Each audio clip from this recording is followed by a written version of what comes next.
Hey guys, welcome to another episode of Period Sis. I am your host, Mandy B. This show is brought to you by none other than the official box owner. I also want to thank all of the listeners who have went on over to officialboxowner.com and picked up some of our products.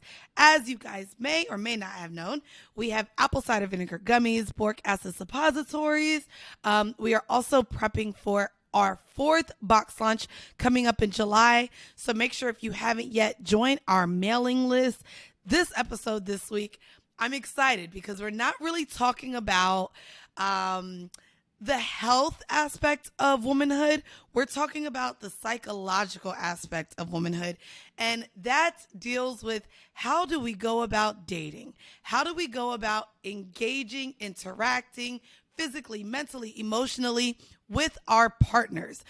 So I'm super excited today to be joined by another fellow podcaster and new friend. We've had a lot of fun recently. So guys, it's another tale of womanhood for women by women. And hello, Sade. Hi, boo. I'm so glad. I feel like we've done an uber amount of recording. I know. Recently. You have come on to the Horrible Decisions podcast, regular episode, and Patreon. Yep. But guys, for those of you who are not familiar with Sade, Sade is 1/3 of the Black Girls Texting podcast. Ow. And this is some real life conversations, some real life tea, Yes. some real life girl chat that we're going to have today on Period Sis. And so, Sade, I guess just give it to us. Where are you at as, I guess, start off by a little introducing yourself first. Of course. Share with us your name, your age, well, not your name, I already got your name, your age, what you do for a living, and a little bit of your backstory in terms of dating. Maybe like when you had your first boyfriend. Okay, perfect. So I'm 28. I'll be 29 soon, and in my mind, I'm already 30. I keep just rounding up. I work in corporate, so I work for Facebook, Instagram, and it's been interesting. I definitely want to podcast full time, but it's nice having a little extra money's coming on the side until we can really pop it off. And dating, what a shit show. I'd say my first official boyfriend was probably not until college. I didn't really do the high school. I had dudes I was talking to in high school, but no one that it was I am your boyfriend and you are my girlfriend.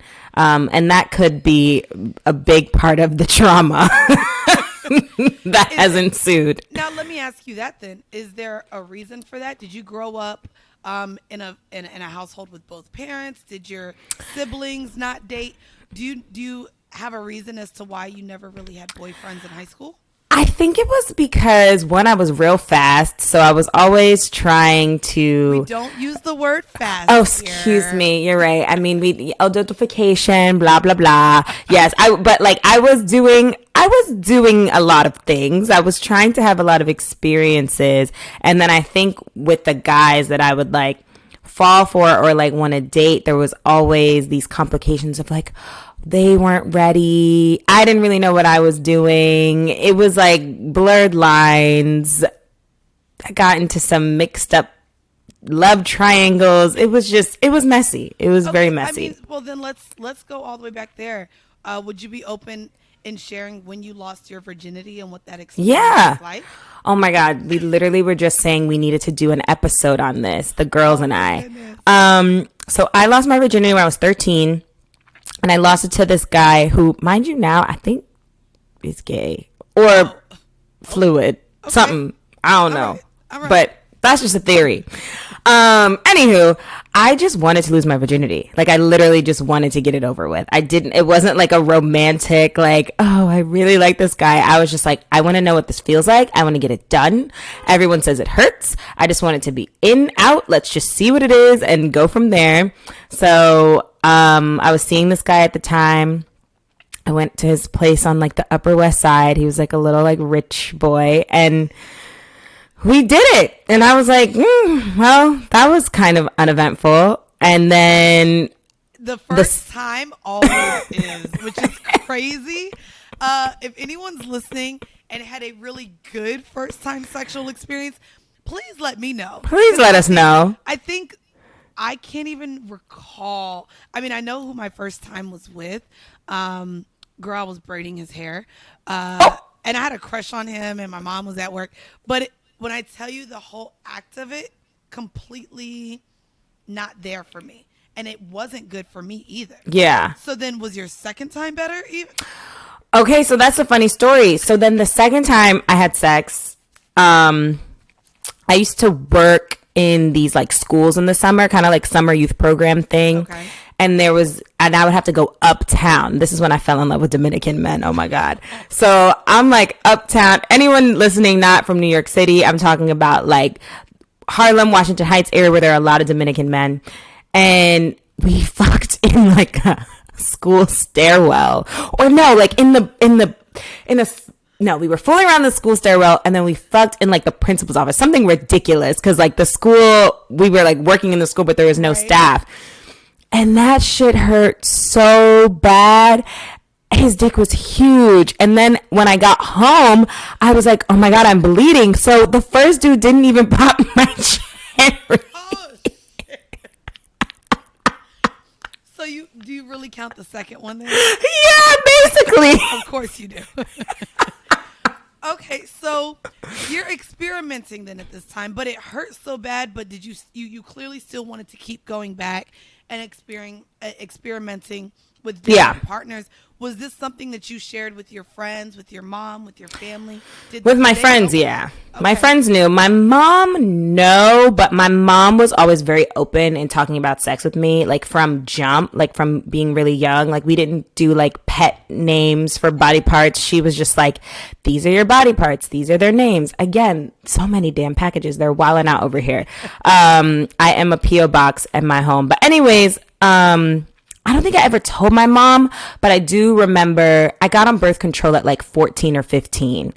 So it was kind of like an unspoken, like, I never was like, hey mom, I lost my virginity. But it was like, yeah, I'm fucking. So let's just make sure that I'm good. Okay. So you get to college then. Can you tell me how you went from just having multiple partners that really didn't mean anything to you, they didn't really want to commit, and then your first time committing being in college? Yeah. So I met my then boyfriend at a fraternity party, like in a sweaty basement, and we just had this like crazy sexual chemistry and would just like always find each other like after the night ended, no matter what. Like I was always back with him. And he was actually going abroad. He went to fucking New Zealand for a semester. He was older. So it was like the end of the fall semester. And then come spring, he was leaving. And I was like, wow, like this kind of hurts. Like I'm kind of sad. And I felt like my emotions getting all into it.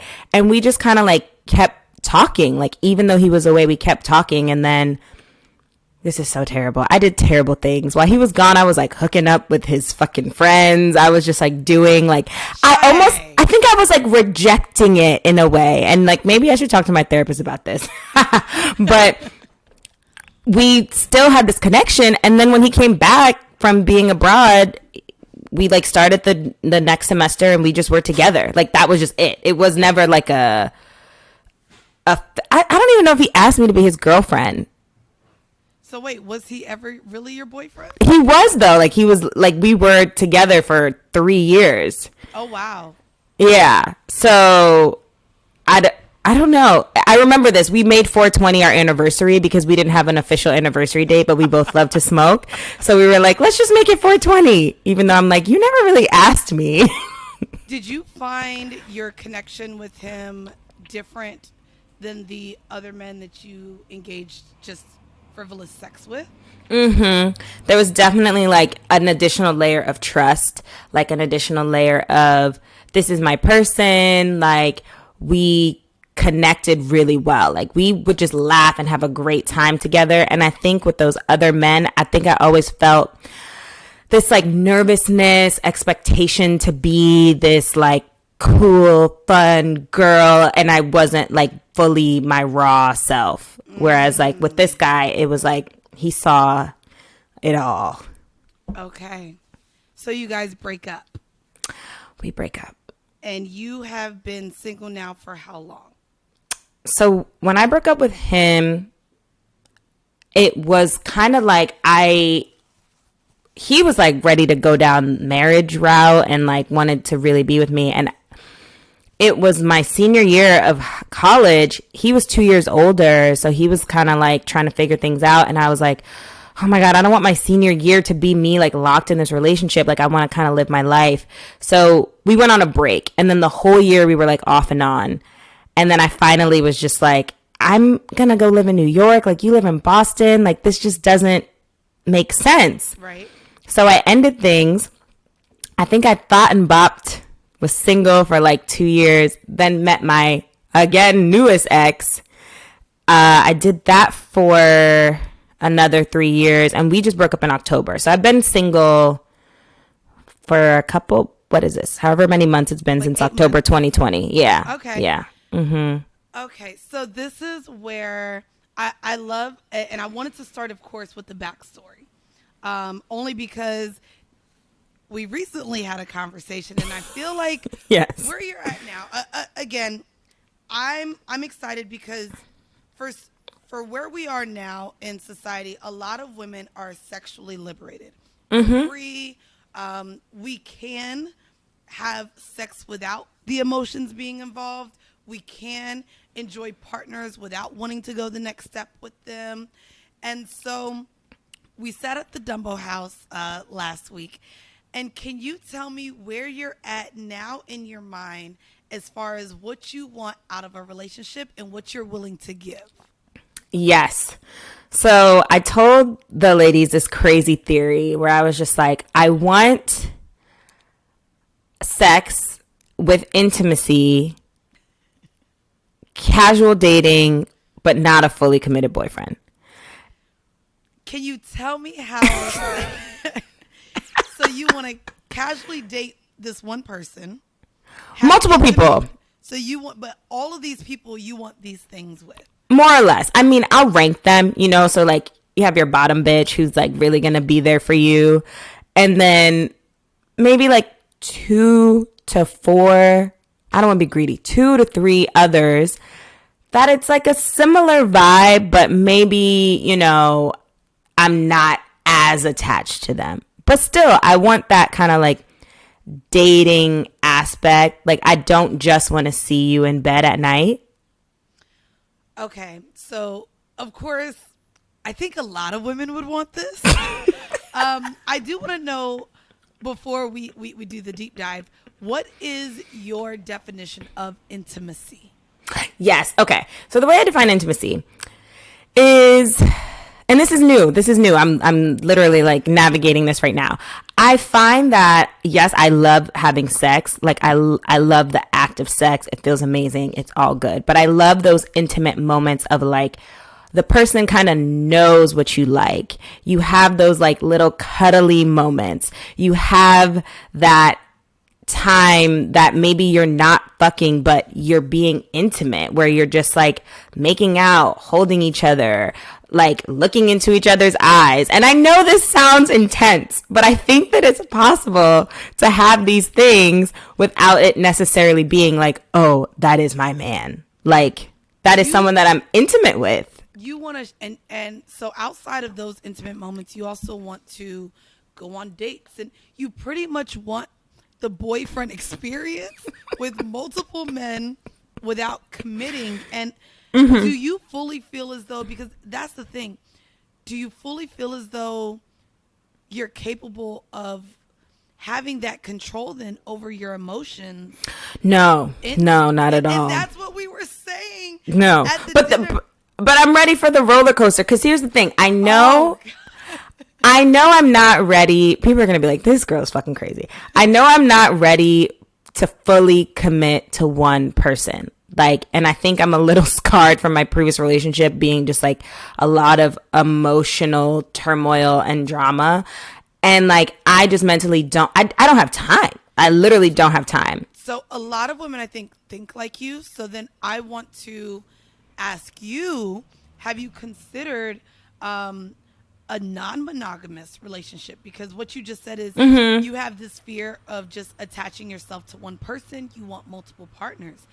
Are you not someone who can go into possibly being honest with the fact that this is what you want, and when talking to your partners, letting them know you would love to maybe seek a relationship with them that would not be monogamous then? So I have no problems with non-monogamous relationships. I even feel like I was very clear with my ex about that being something I wanted. He was not quite on the same page, but like, it's not even that. It's just like, you know this. I mean, you're kind of balancing it all. I was gonna say you're balancing it all, but like at least for me, especially, I work. So like, I work California hours, which is kind of nice. So I'm able to work from like 12 to 6 or 7. After work, I'm probably recording from like 7:30 to 10 p.m. Then somehow I'm fucking feeding myself and waking up and doing it all over again. So like, where a man is fitting in there, like, I don't know. Like, I literally don't know. So my theory is that like these 3-4 fairy god men, because like that's literally what they're gonna have to be to put up with my shit. Not fairy god men. It's gonna be like, okay, Tuesday I have an opening from 7:45 to 10:45. Like, you want to go grab a drink and then come over? Like that's what I'm talking about. I don't need to go to the fucking park and have a picnic. You don't need to take me out for ice cream. But I do want to be able to like chill, vibe with you, grab a drink, grab food, whatever, go on a walk, and then come home, blow my back out, and go about your day. Okay. It's odd because I compartmentalize so much. Me too. The relationships that I have held with men. But it seems as though you want each person to fulfill all the things in which you need at once without compartmentalizing. So you can still get your back blown out without this person essentially also dating you and laying up with you. And I just feel like you want so much from someone to where emotionally, and this isn't even just on you as a woman, but men become emotionally tied too. Oh, yes. And I don't know if that sounds healthy. I don't know if it sounds healthy either. It's just something I'm running with, and I'm seeing how it goes. Like, this hasn't even been successful. This hasn't even been put into practice yet. Like, I'm talking to this one guy. He definitely seems like a kind of like hookup datey guy. I'm not that into him. Like, I'm not fully committed. I don't think he would be a guy that I would like date, like, seriously. But he's a guy that I'll like kick it with. We haven't had sex yet. We've made out, heavy petting. It seems nice. It seems like it could go somewhere. So now I'm gonna ask you. You're 28. I think a lot of women around this time also, and I'm going as well into my own experience, get to where it's like, all right, I may need to start walking, tiptoeing out this hoe phase and start to settle. Or what do I really want? Do I want kids? Am I shooting myself in the foot by wasting time with all these men that I don't see potential in long term? What is going through your mind as far as, do you feel like you're still in a space where this fun makes sense? Or do you feel like you're just essentially going to look back and be like, oh my God, I wasted time with all those men that meant nothing? And I only say that because I'm 30 now. I'm only 30. And I've been in my relationship for like the last year and change. And when I look back at my entire 20s, I really say 16 to 20. I mean 16 to 28, because that's when I was having the multiple partners and just fluidly dating. I look back and I'm like, there's not one person that I felt was truly deserving of my time back then. And I look back and I would never double back to any of those people. And I'm just like, damn, I really played myself in the arrangements, in the disrespect that I allowed, in the lack of communication, and just the lack of intimacy, all of the things that truly would have been fulfilling, I realized how unfulfilled I was over the last decade. Yeah. I gave myself this, like, these 2 years as like my grace period. And I'm telling myself, all right, like on your 30s, 30 year, or like my birthday's in August. So I'm like, maybe July before I turn 30, I'm going to like try to be more intentional with my dating. But I think because I was with this guy for the past 3 years off and on, and it was so fucking crazy. Like, I just need a break. Like, I just need some time to like do me, have fun, be casual. And I think, like, yes, to your point, like, I can totally go back to guys who like were not worth my time, unfulfilling, like it was just bullshit. But I also think that teaches you a lot, because if you don't like go through that shit, then you'll never know. Like, it's almost like now when someone starts pulling old game, I'm like, no. I peep that. I already know. Real quick. I already know the fucking vibes.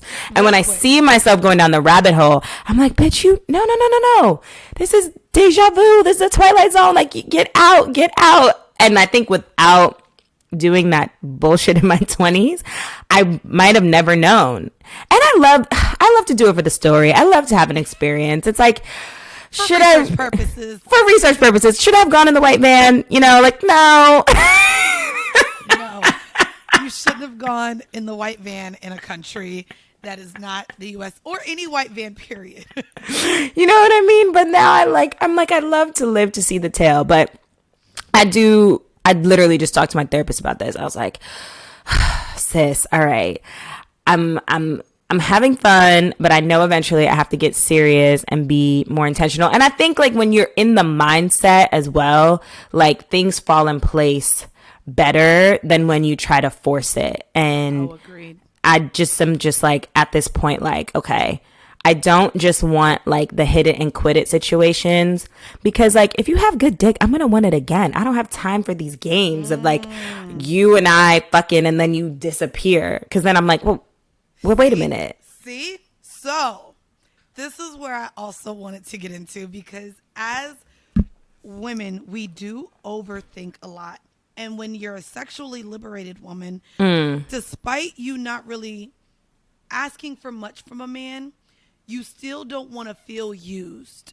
You still don't want to feel like he disrespected you. You still want to feel like, no, you have the one up because you're doing exactly what you want to do. And it's crazy because I was talking to my homegirl the other day, and so I'm semi kind of on a break, just to see. Of course, over the last year, I've been completely in bliss with my partner, but the world is opening back up. So there's a way in which I'm moving, and my life is coming back to normal, and it's me sitting back like, does a full relationship fit into the real world? Right. That's a good point too. We were just on lockdown and quarantine. I mean, for those of you who lived in New York, it was different. Girl, we were going hiking into the park. I loved it. Bitch, that's not really what I do on the regular.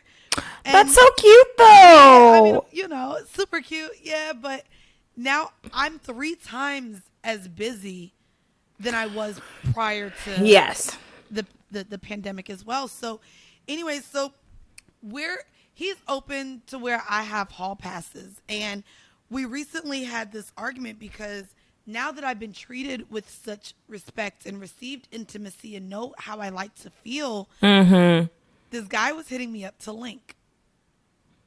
And he was just pretty much inviting me to pull up to his hotel room. I was like, excuse me? No, like, at least take me to dinner first. Right. At least feed me. And look, you're saying right. And when I told him this, he was like, you still don't understand. He was like, you're upset that he just wanted you to pull up and y'all have sex. I'm upset that you expected the intimacy of him whining and dining you. Because now, so then me and my homegirl talked about it. And it's like, I started this with like, oh, nah, he going to respect me. I'm not just going to pull up. And then I had to take a step back and be like, does a man really respect you if he feeds you before he fucks you? Absolutely not. No. Dating does not mean he respects you anymore. It's just a little added razzle dazzle. It's an added what though? It's something to make us feel like he really cares more than he really does. Mm-hmm. Because really, how much is a goddamn $30 plate or some drinks or like? It's the additional effort for me. It's additional. Now here's the thing: if the dick is bomb, like it's so good, and I know I'm about to go and just get it and move forward, and like that's it, maybe. Nope. But if it's, I feel like it's all a part of like the process, like the dinner, the drinks, the dick, the cuddle. It's a part of you wanting to feel something with someone for the moment, but like I said, it'll be something to where you feel the entire relationship or interaction could truly be unfulfilling. Yeah. What you're doing is you're playing. You completely make you feel like you're getting exactly what you want when I don't know if that's really what you want. You're playing the mind games to make it feel like, oh, well, this is intimate because we went out. This is intimate because we cuddled. This is when really that's not really there. But then here's my question. It's like I either do that or I do nothing, because I am in no way, unless you knock me off my fucking feet and you're just gonna fit into my life the way I need you to, I'm not gonna date. Like, I'm not compromising. I'm not changing my lifestyle for you. I'm not making adjustments for you. Like, you either need to like fit in a slot or keep it moving, because I'm not budging right now. There's no budge. I budged enough previously. I'm living for myself right now. Later, I will be willing to budge, but not right now. Like you just said, the streets are open. I'm not trying to budge. Like the streets are trash. The streets are not. I am fearing dating again if this relationship, the break sees fit that maybe we met each other a lifetime too late. I'm in fear to go back and date and learn someone again and feel as though I have to put my foot down to be treated a certain way. Niggas gonna nig, and niggas are always gonna nig. And it's really the ghetto out here.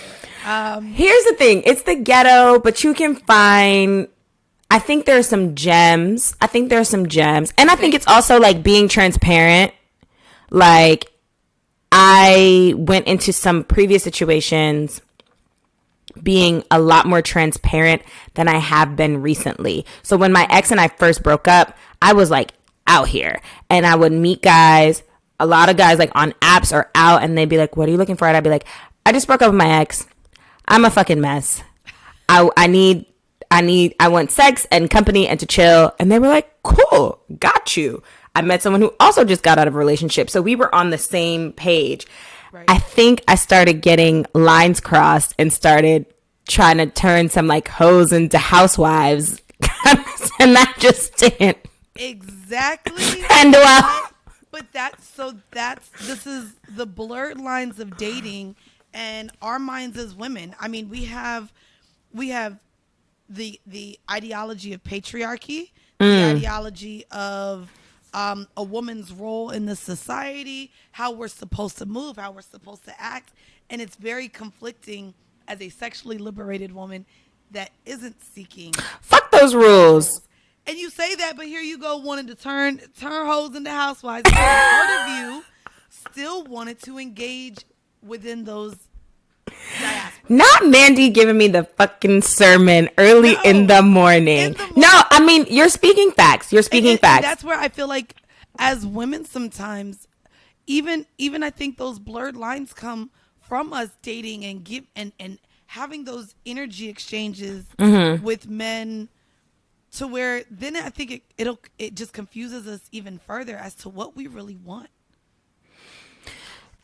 You're not lying. I mean, as I'm kind of tiptoeing into like hot girl summer, whatever you want to call it, like what I'm going to be doing, I'm like, things could get complicated. I think I always have to come back to my core value of like, bitch, you know you don't want a relationship right now. Like, you know you're not ready to fully give yourself to someone. So don't expect them to fully give themselves to you. And sometimes you just have to check yourself. And like, I'm constantly checking myself. Sometimes I'm a journaling ass bitch. Sometimes I just go in my journal and I'd be like, you're tripping.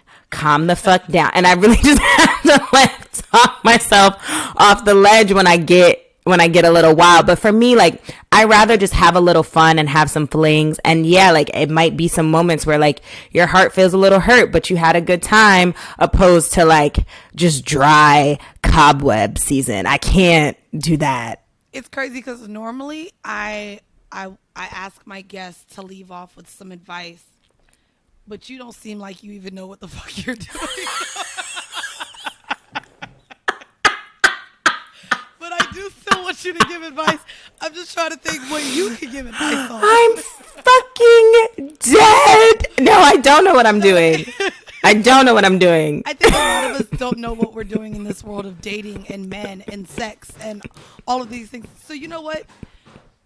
Can you give some advice? Maybe something that your therapist has told you in your search for what it is you feel like you're battling. What are some things that your therapist has given you as some gems in this search to what it looks like to have another person? Yeah. Other persons in fitting into your slots or your schedules. Is that healthy? Yeah. So something that she and I talk about a lot is mindfulness, because I have a habit of like creating fantasies around people. So I will be like, oh, this guy is cute. Next thing I know, it's like, oh, he's a photographer. We're going to go to Spain and he's going to take pictures, like fucking crazy, like crazy shit, where it's like, why are you making up these theories about this man? He just told you he's a photographer. You don't even seen the photo yet. You don't know what the fuck is about to go on. Now you're going to Spain doing a photo shoot. Calm down. So we've done these exercises, mindfulness exercises, where she's like, you just need to live in the moment. So she's like, when you find yourself kind of like drifting off, creating fantasies, like going above and beyond because you want to, you know, have this ideal situation in your mind, she's like, just sit in the moment and you do 5 things. So you identify like what you see, what you hear, what you taste, what you smell. And it's just a moment to like bring you back. So like if you're on a date and you're like, oh my God, like he about to be my baby daddy. Da-da-da. No, don't do that. Just sit down, look at his face, maybe like take another sip of your drink, listen to the music, and just like be in the moment and enjoy the moment and just leave it at that. Sounds like you're an overthinker like I am. I already look to 5 years from now every time I'm sitting with someone. So bad. That's very unhealthy. Sade, thank you for joining me on Period Sis. I know that we talk a lot about health here on the show, but there's a huge aspect of how we move in this world in terms of the mental and emotional capacity and how we exist with other people. And so I love that we're able to just have that conversation here today. And you know what? I want to know in about a year and a half, where are you at with this? And if anything really happened as far as these relationships. I will keep you posted. Maybe I'll do a little diary, little secret, something on the side, and then I could come back to it and we can see where we're at. Period Sis 2022. I am so with that. Guys, if you haven't yet, check out Black Girls Texting wherever you listen to your favorite podcast. A lot of you also heard one of her co-hosts here on Period Sis before. She did the yeast infection episode, if I'm not mistaken. And that was Chelsea. And so go and listen to that episode if you haven't yet. And stay tuned for some stats and facts. I'm going to drop some of the mental and emotional pressures of dating for us women now. So thank you again so much for joining me, Sade. And y'all stay tuned for more. Bye. Bye, boo.